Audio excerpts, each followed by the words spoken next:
Tight hamstrings can be a real factor if you have low back pain or sciatica, but people frequently go about stretching them in a way that makes the back problem worse. So in today's video, we've got a full tutorial to help you get relief and get it right. If you're new here, welcome. I'm Michael Fatika, the lead osteopath and spine specialist here at Back in Shape. And today you're going to be able to follow along with these 5 steps to help release your hamstrings and make your back pain better. But before we start, we need to do a quick test to check this is right for you. In order to do this test, we're going to do a simple standing hip hinge to evaluate the flexibility in our hamstrings. Now, generally speaking, we should be able to go down to around about 70 to 90 degrees of hip flexion, that's testing the hamstrings, with a neutral spine. The important thing is that we do have a neutral spine. So when we're doing this, our spine doesn't move. And we're going to stand feet about shoulder width apart, and I'll come side on for you guys. And all you're going to do is just simply hinge forwards at the hips. And that for me is about as far as I can go. Have a test right now to see how far you can go, keeping your spine really neutral. And as you get to the bottom, you should feel that your back muscles are nice and tense, holding your spine nice and still.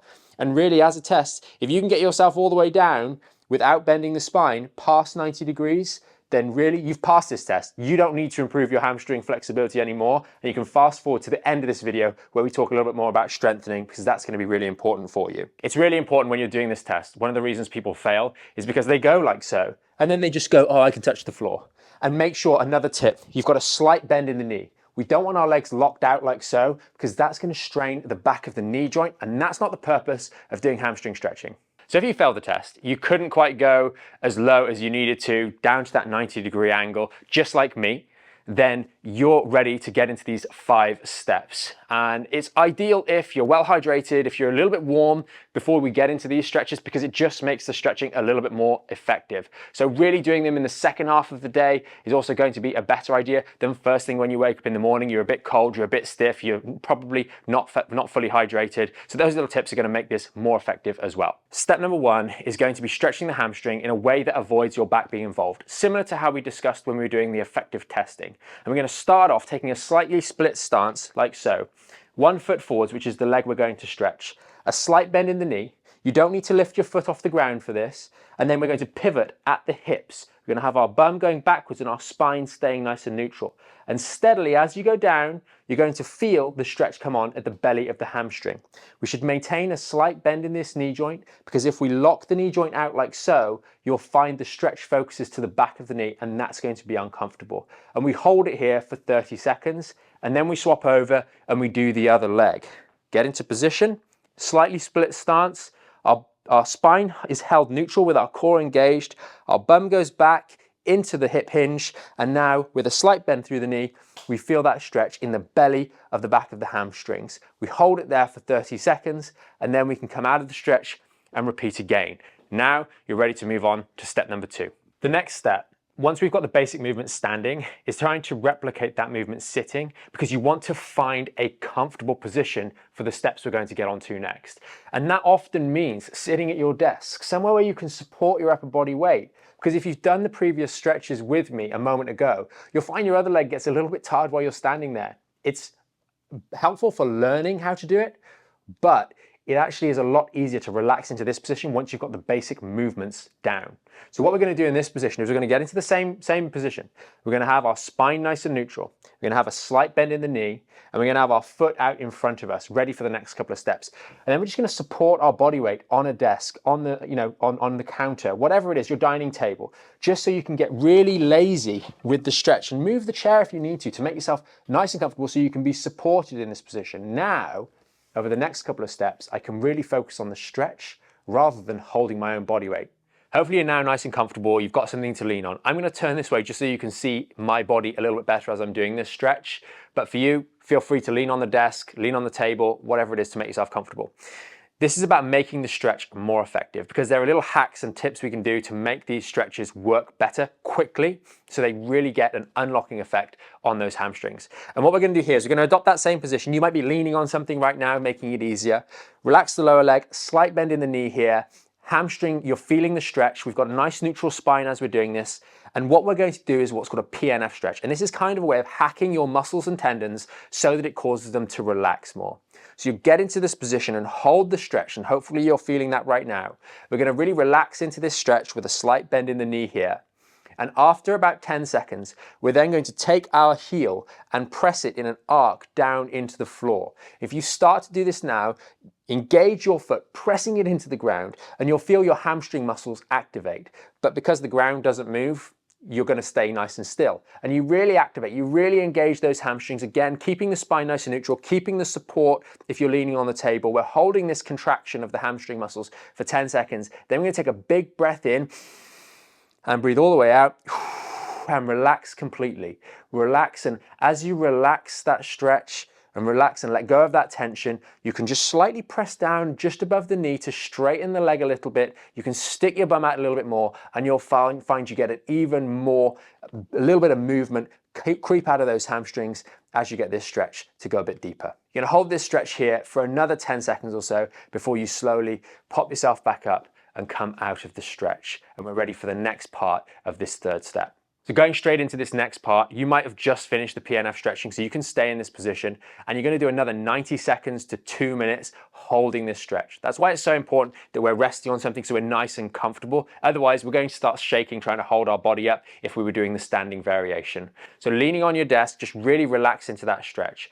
A little bit of deep breathing, breathing out slowly as you relax the muscles more can really help you just let those hamstrings go. And like I'm doing right now, you might feel you need to walk that leg out away from you a little bit more because your hamstrings let go. And they'll periodically do this. Sometimes you do this and they'll let go after 10 seconds. Sometimes you do this and they'll let go after 45 seconds. And as you feel that relaxing in your hamstrings, you can just push a little bit further, making sure, as with step number 1, that you always keep your spine nice and neutral. And the better you've set yourself up before, the easier this long hold stretch for 90 seconds to 2 minutes is going to be. And when you've finished, you can come out of that stretch and just relax and kind of shake it out, moving on to the other leg. Now we're ready for step number 4, which is going to be using tools. Now, not everyone's going to have access to these, but they're so inexpensive nowadays that using a massage gun can really help enhance the degree to which you get those hamstrings to unlock when we're doing these stretches, and any other muscle for that matter. And all we're going to do is turn it on, and as we're doing the hamstring long hold stretch, we just pop the machine on the back of our legs and we just run up and down. And as we're doing this, we're feeling for the hamstrings releasing and going a little bit further. And really, just like I'm doing now, you're just running up and down the length of the muscle as you're holding this stretch. I will say the Theragun, this is one of the new Theraguns. They're quite nice for doing this compared to other gun style vibration guns or massage guns, because you really can hold it nicely and work up and down the muscle. You can also go cross fiber as well, so that's left to right across the muscles to really just work into them, move them to the side, make them a little bit more pliable as we're doing this stretching, and just really ease into it. This works really well while you're doing the long hold, and you'll find steadily as you're going through that 90 seconds to 1 minute 20, you can go a little bit further into the stretch, a little bit deeper, thinking all the while either supporting yourself on the desk or sticking your bum back a little bit more and supporting yourself on this top leg. And remember, we've also got that top hand to just press down and straighten out the leg ever so slightly, never locking it out completely, but just straightening it out to add a little bit more stretch through those hamstrings to really help them release. A nice little pro tip. This can really work well if you've got one of these massage guns, to do this before you actually do the routine, and just stand up like I'm doing now with the hamstrings off stretch. Okay, so I've bent the knee, I'm just resting on a chair that's nearby, and just work into those hamstrings. You'll find this increases the temperature of them, relaxes the muscles a little bit more, and kind of preps you ready to do this routine. So next time you go through, save this video, go back, and at the start of the routine, just do a little bit of work, 30 seconds to a minute, just over the relevant hamstrings to really loosen them off, and you'll find it makes the stretching even easier to get that unlock, that release as you're doing the stretching. Step number 5 is a strengthening related step. And here we're going to use a weight just like this while we're doing our hip hinges. And I'll talk about another variation of hip hinges, the B stance hip hinge, which can be done a little bit more specifically to strengthen up and lengthen those muscles. But you must make sure that you've gone through the appropriate rehabilitation steps, and we'll touch on this at the very end before you start doing this. So if you've got a vulnerable lower back, you've got that disc herniation, you haven't done the necessary early rehabilitation steps, this one is something to leave out for a little bit later.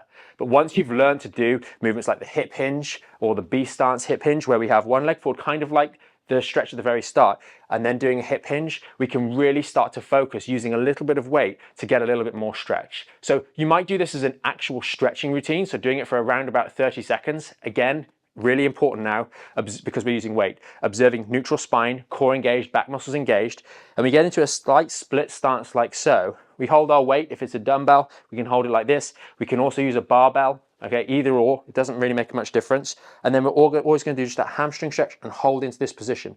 And as we hold here, we'll find that the weight just helps us get a little bit more stretch through that muscle. We can hold it here for that 30 seconds, or we can do slightly shorter variations. So really go into the stretch and then come back up and really drive with that hamstring, and then go down and then engage that hamstring to come back up. And then each time you'll find you can go a little bit lower. The same can work if you're doing your hip hinges. So say as part of your workout, when you're doing your strengthening routine, maybe you're doing 5 sets of 10 of these hip hinges like so.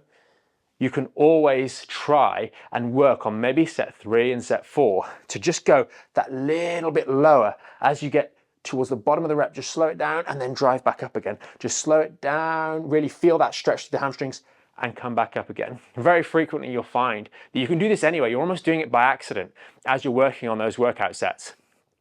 Strengthening, and you're using the weight to actually help you get a little bit lower to help those hamstrings unlock. But because they're being active, they're involved in the movement, the strengthening side of things, it seems to just work a little bit better. We wanted to finish this video with a bonus tip, but if you've followed along so far and you've been doing the stretches, now is a perfect time to do a little retest. So pop yourself onto the side, get into the position, same as we did earlier, and then engage your core, engage your spine, and just go down.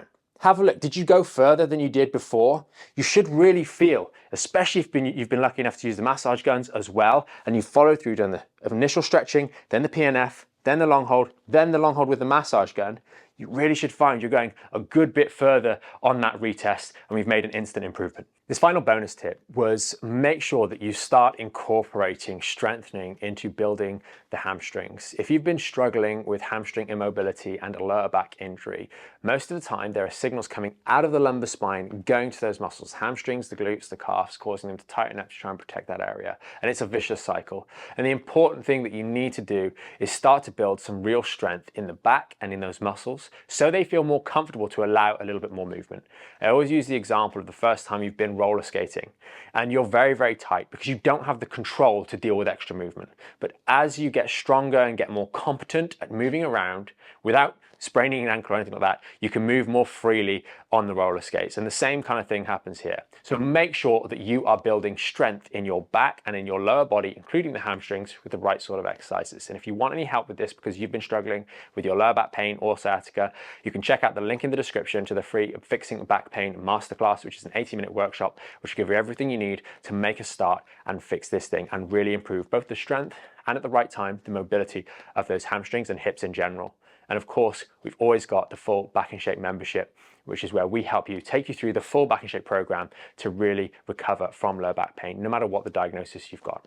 If you did make it this far through the video, then hopefully you found it helpful. Hopefully you got some really good retest measurements and you made some significant improvement. If you know someone else who's been struggling with their hamstrings or their low back pain, then consider sharing this video with them, and do keep an eye out for the latest video that we release or podcast on the Back in Shape YouTube channel. Thanks for watching.